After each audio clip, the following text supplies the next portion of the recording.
Gemini, Libra, Aquarius, air signs. Ito po yung reading ninyo para sa May 15 to 21 or kung kailan dadaan sa inyo, makakarating sa inyo itong reading ko. Lahat ng readings ko dito ay timeless. Sun, Moon, Rising, or Cross Watchers man. Lahat po kayo welcome manood dito. Maganda kung alam ninyo yung Sun, Moon, Rising signs ninyo. Kung di nyo alam, search nyo yung birth chart calculator para malaman ninyo. Ilalagay nyo doon yung eksaktong oras ng kapanganakan, lugar, petsa. Para ma-generate kung anong sun sign mo, moon sign, rising sign. Okay? Or ni person mo, para alam mo yon.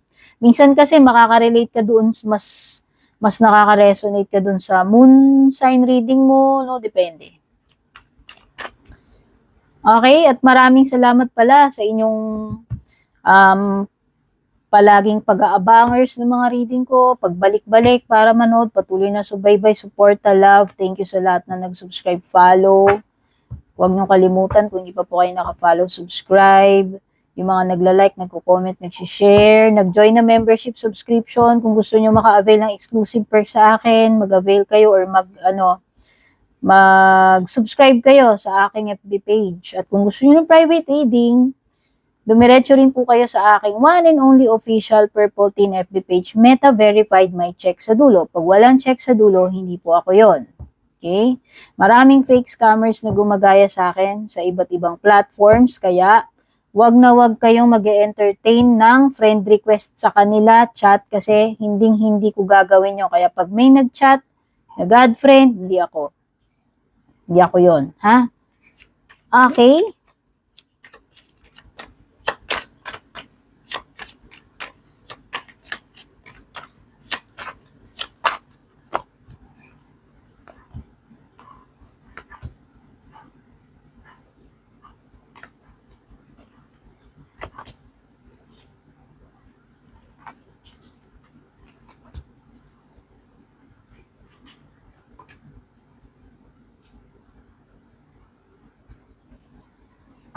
For the zodiac signs na lumalabas dito sa mga cards mo sa reading na ito, meron kang Hierophant, that is Taurus energy. Meron ding Moon card, which is Pisces energy. Yes, ma-water dito, pero ang dominant sa water signs ay si Pisces. Tapos si Taurus. Pero pwede rin may mga fire, Aries, Leo, or Sagittarius energy. So, na-reveal ko dito, Gemini, Libra, Aquarius, no, itong mga nakaraan or in the recent past, nakikita ko na maaaring nawawala ka doon sa focus mo.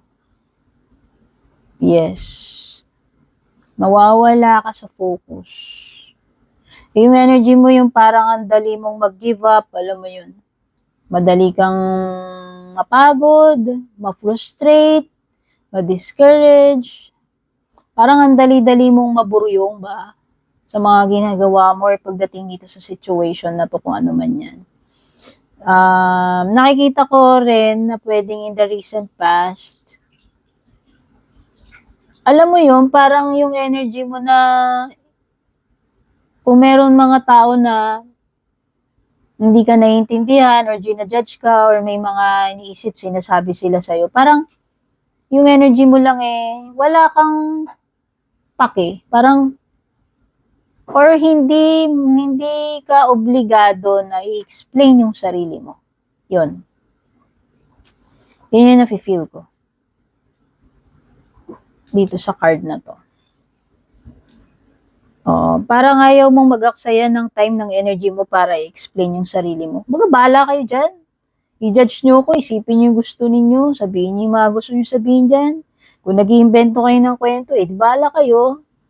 Dagdagan nyo pa kung ano-ano pa sabihin nyo. Parang ganon. Wala kang hindi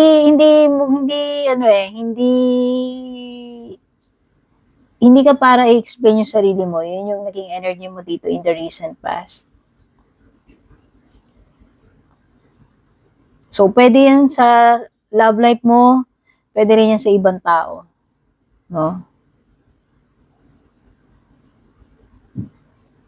Oh, nakita ko rin dito parang in the recent past, pwedeng alam mo yan na pagtutulungan ka, parang ikaw yung napagtitripan, napagdidiskitahan. Yun, napagtitripan or napagdidiskitahan. Pwedeng nahihirapan ka kasi pwedeng sabay-sabay yung mga pinupukol sa'yo dito ng mga pagkakataon, or pwedeng pinupukol sa yung mga trabaho, or pinupukol sa nitong mga tao na to, pwedeng mga issue yan, ganyan-ganyan. So, parang ang naging approach mo is dinidismiss mo lang eh. Parang sabi ko nga, okay, hindi mo na didepensahan sarili mo. Hindi ka na mag-explain. Bahala kayo dyan. Parang gano'n. It's more of parang dismissal. Instead na parang harapin mo sila, pagtanggol mo sarili mo, depensahan mo, ganyan-ganyan, chorba-chorba. Hindi. Ang na-feel kong energy mo in the recent past is, dinismiss mo lang, okay, bahala kayo dyan. Parang ganun. Parang, ano mo na lang is mag-walk out, no? Without arguments, without proving yourself or explaining to these people. Parang ganyan yung na-feel ko na energy. Yung iba sa workplace to, pero pwedeng iba hindi. Oh. May friction eh. May friction with the Three of Pentacles. Or pwede yan kung si person mo, kung sa love life nyo, depende kung saan nakaka-relate sa inyo kasi ito ay general reading.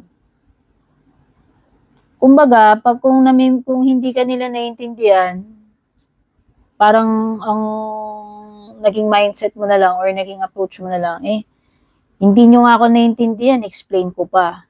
Diba?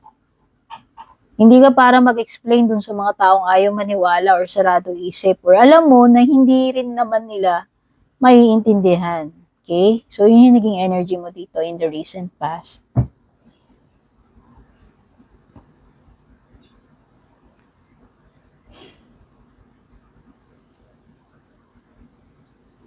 Gemini, Libra, Aquarius, present situation mo.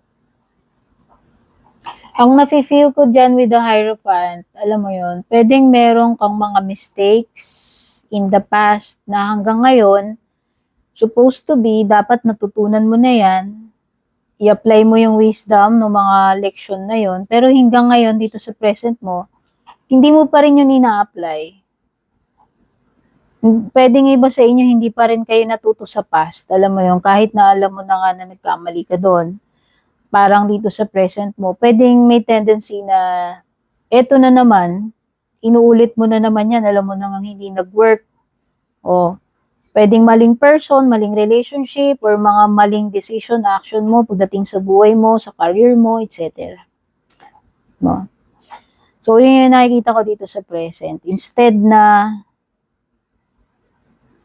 i-apply mo yung mga lessons learned na yon sa past mistakes mo, yung wisdom na yon, hindi mo pa rin siya pina-practice dito sa present mo. Hindi mo pa rin siya ina-apply. For some of you, kung meron kayong karelasyon, ka-connect, pwedeng magkaiba yung mga paniniwala ninyo. Kaya sabi ko nga parang may friction or clash. Pwedeng iba culture difference, yung iba age difference, yung iba naman religion, no? Pwede magkaiba kayo ng religious beliefs, upbringing, lahi, kultura, no? So, ang nafe-feel ko may friction or pagka-clash pagdating doon, no? Kung hindi naman about sa person nakakonect mo yan, romantic, pwedeng sa ibang tao, no? Sa ibang lugar o sa trabaho.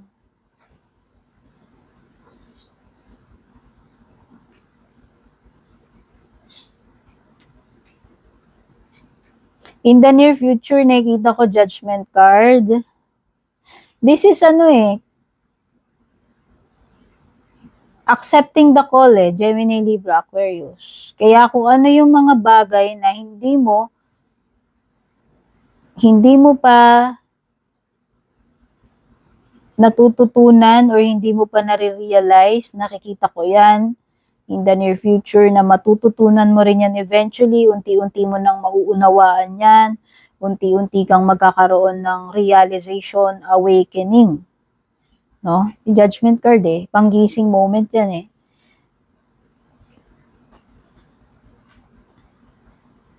Pero dito sa present mo, nakikita ko parang hindi ka pa enlightened dito. Parang stubborn pa yung energy mo, matigas pa yung ulo mo dyan, no? Sabi ko nga, yung mga mali mo, past mistakes mo, actions mo, hindi mo pa rin ina-apply yung mga yon dito sa present mo, yung mga natutunan mo, dapat doon. So, ang nakikita ko dyan in the near future, eventually, matututunan mo rin yung mga yan, marirealize mo rin.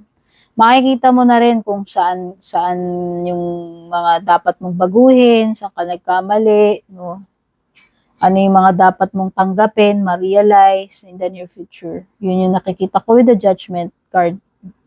It's a wake-up call, Gemini, Libra, Aquarius, no? Pwedeng sa love life mo yan, pwedeng sa sarili mo yan, pwedeng sa career mo.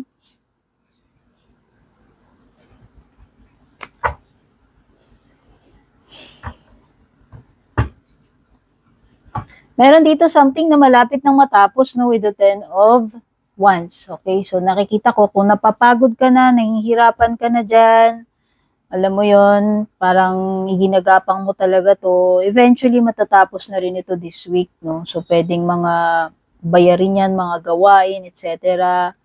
So, kung nabibigatan ka man sa ngayon, no, in itong week na ito paparating in the next 7 days, nakikita ko, eventually, ma-accomplish mo rin yan, tatapos din yung mga pagod mo na yan. Kumbaga, kembot lang ng kembot, matatapos din yan. Okay? Gagaan din yan eventually. Kung ano naman itong mga mabibigat na to, na ginagawa mo or dala-dala mo. Alam mo, Gemini, Libra, Aquarius, merong malakas na energy dito ng bagay, tao, or situation na kailangan mo nang tanggapin, harapin. Oo. Alam mo yon, tigilan mo na yung mga ginagawa mo in the past, recent past na i-dismiss mo lang, magtatalikuran mo lang, i-ignorein mo na lang, tigilan mo na yon.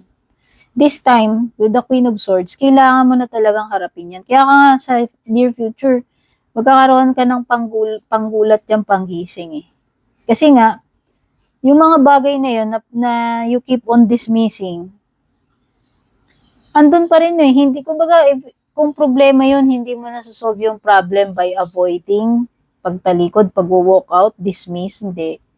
So, this is a confrontation card para sa akin. So, whether yan yung mga situations sa buhay mo, no, na kailangan mo nang harapin, i-deal with, o pwedeng person, kung person yan, o kung pwedeng, kung sa love life mo, edi sa love life mo, depende kung saan nakaka-relate sa inyo Actually, yung mga feelings na sinusuppress mo, balang araw mapupuno rin yan. Kasi merong Queen of Cups reverse. So, nakikita ko, pwedeng ikaw yan o yung person mo. Naiipon yung mga emotions, no? Kaya nga nagiging, overburdened ka with the 10 of Wands. So, nakikita ko dito, is eventually, sasabog din yan, mapupuno rin yan di ba? Darating talaga sa point na bibigay pag hindi na kaya. Kasi iniipon lang ng iniipon, hindi nilalabas Hindi hinaharap, hindi inaayos yung problem. Kaya nga sabi ko, sa sarili mo man yan, sa trabaho, or dito sa person na ka-deal mo, alam mo yun, eventually, kailangan pa rin pag-usapan. Eventually, kailangan harapin yung problema, yung issue, yung conflict na yun, ayusin, pag-usapan. I-deal with. Or gawan ng decision. Okay? So, meron ako nakikitang mga plans dito na maaaring maudlot or hindi pa matuloy, postponement or delay with the 2 of Wands. Okay? So, pagta-travel man yan, mga aktibidades, kung ano man yan, parang may something dito na ma-delay or malilipat, ma-reschedule, mapopostpone sa ibang araw or petsa.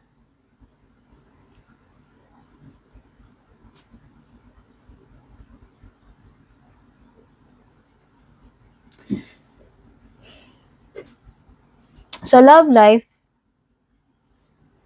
nakikita ko itong person na to, whether ikaw to, siya, dami niyang emotions. Siguro talagang emotional lang tong tao na to, malalim, may pagka-sensitive, may pagka-intuitive. Mahilig siyang mag-keep ng kanyang emotions. Kaya nga sabi ko nga, pwedeng one day sasabog na lang lahat yung emotions na yan. Kung hindi na, alam mo yun, wala na mapaglagyan. Pwedeng yan, pwedeng emotions yan sa kung ano man, 'di ba? Maraming emotions, may galit, may sama ng loob, or love, kung love man yan, parang itong person na to. Darating at darating kasi parang meron siyang hinahide eh. It's either mga emotions, sentiments, or love, feelings. Darating at darating din yung araw na hindi niya na rin kayang itago pa sa'yo yan. Kung ano man yung mga damdamin na yan, or love man yan. Eventually, alam mo yun, sasabog at sasabog, sisingaw, lalabas at lalabas yung mga tinatago niya na yan. Whether mga feelings, emotion, love, or secret. May mga bagay dito na kailangan nyo nang harapin sa ayaw at sa gusto ninyo. Hindi masosolve yung problema nyo para sa mga may problema sa love life. Kung may problema kayo ni person. Hindi yan masosolve pag iniiwasan nyo na lang lagi pag-usapan. So, it's time na harapin na yung mga yan. Once and for all, para magkaroon na ng kaliwanagan, kaayusan, magkaalaman na. Yun yung nafe-feel kong energy.